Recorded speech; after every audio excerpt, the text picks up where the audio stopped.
High guys, welcome back to my channel cook with Plabani. আজকে আমি আপনাদের সাথে রুই মাছের ডিম ও আলু দিয়ে মজাদার একটা রেসিপি শেয়ার করব।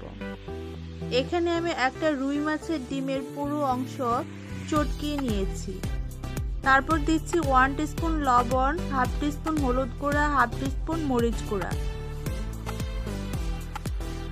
সামান্য একটু আদা পেস্ট আর সামান্য একটু রসুন পেস্ট। দুইটা মিলে 1 টিস্পুনেরও কম পরিমাণ হবে। তারপর অ্যাড করে দিচ্ছি কিছু ধনিয়া পাতা কুচি, কাঁচামরিচ কুচি ও পেঁয়াজ কুচি। এটা আপনারা আপনাদের আন্দাজ মতো ইউজ করবেন। আর পেঁয়াজ, কাঁচামরিচ, ধনিয়া পাতা বেশি হলে যে খেতে ভালো লাগবে না এটা না, যে যেমন ঝাল খেতে পছন্দ করবেন। আর পেঁয়াজ, ধনিয়া পাতা স্বাদ বাড়াবে।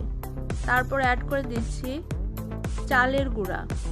আমি দিলাম 2 টেবিল স্পুন পরিমাণ চালের গুঁড়া। সবগুলো উপকরণ একসাথে ভালো করে মিশিয়ে নিয়েছি। এবার মাছের ডিমগুলো বড়া আকৃতিতে ভেজে নেব।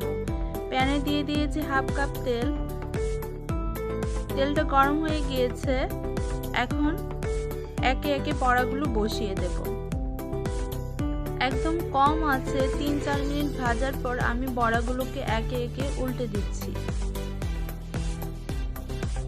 সবগুলো বড়া উল্টিয়ে দিয়েছি। আবারও 4-5 মিনিট ভেজে নেব।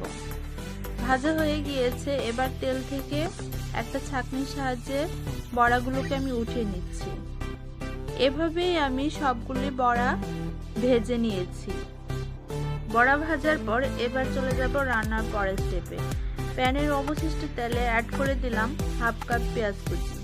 পেঁয়াজটা একটু মোটা করে কেটে নিয়েছি।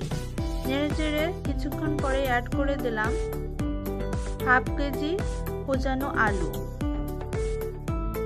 তারপর অ্যাড করে দিলাম 1 টিস্পুন লবণ, হাফ টিস্পুন হলুদ গুঁড়া। এবার হলুদ ও লবণের সাথে আলুগুলোকে মিশিয়ে ঢাকনা দিয়ে ঢেকে 5-6 মিনিট রান্না করব। 5-6 মিনিট পর ঢাকনাটাকে উঠিয়ে নিয়েছি। এখন অ্যাড করে দিলাম 5-6টি চেরা কাঁচামরিচ। এবার মিডিয়াম আঁচে 8 থেকে 10 মিনিট আলুগুলোকে কড়া করে ভেজে নেব। আলু ভাজা হয়ে গিয়েছে। এখন এর মধ্যে অ্যাড করে দেব মাছের ডিমের বড়া বা চপ। এবার নেড়ে চেড়ে মিশিয়ে নিলে আমার রান্না একদম কমপ্লিট। এবার আমি এটাকে একটা সার্ভিং প্লেটে উঠিয়ে নিয়েছি। তো গাইস, তৈরি হয়ে গেল মজাদার রেসিপি রুই ডিম আলু ভাজি। আশা করি রেসিপিটি ভালো লেগেছে। Bye bye.